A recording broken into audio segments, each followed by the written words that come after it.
এক কৃষক আর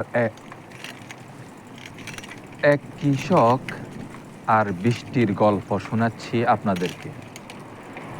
বৃষ্টি বায়না ধরছে, হরতাল করতেছে যে সে জমিনে বৃষ্টি দিবে না।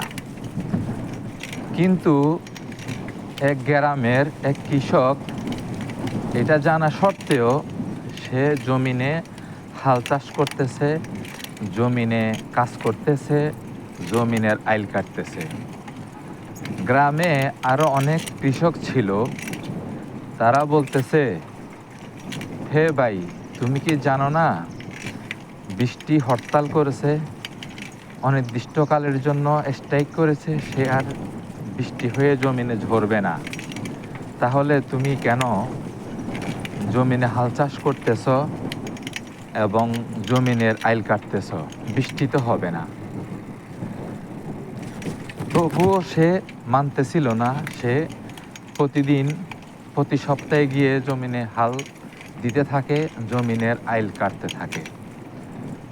খুদ একদিন বৃষ্টি এসে ওই কৃষককে জিজ্ঞাসা করলো, হে কৃষক, তুমি কি জানো না আমরা হরতাল করেছি, অবরোধ করেছি, আমরা জমিনে বৃষ্টি হয়ে ঝরব না অনেক দিন যাবৎ।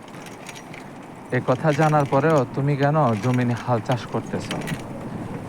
তখন কৃষক বৃষ্টিকে বলল, দেখো ভাই, আমি যদি ঘরে বসে থাকি, কাজ না করি, আমি নিজেই অলস হয়ে যাব।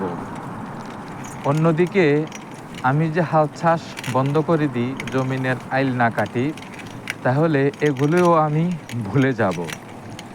পরবর্তীতে যখন তোমরা বৃষ্টি হইয়া জমিনে ঝরবা, তখন আমি আর হাল চাষ দিতে পারবো না, কারণ আমি ভুলেই যাব।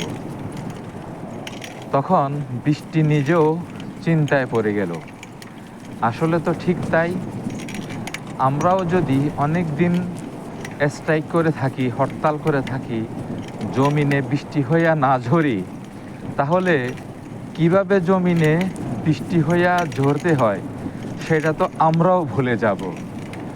তাই বৃষ্টি আর দেরি না করে ওই দিনে বৃষ্টি হয়ে জমিনে ঝরতে শুরু করলো। কৃষক খুশি হয়ে গেল।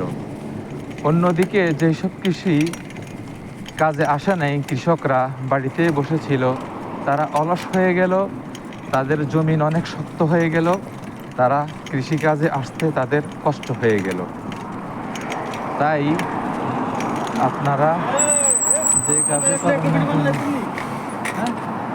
ওকে তাই আপনারা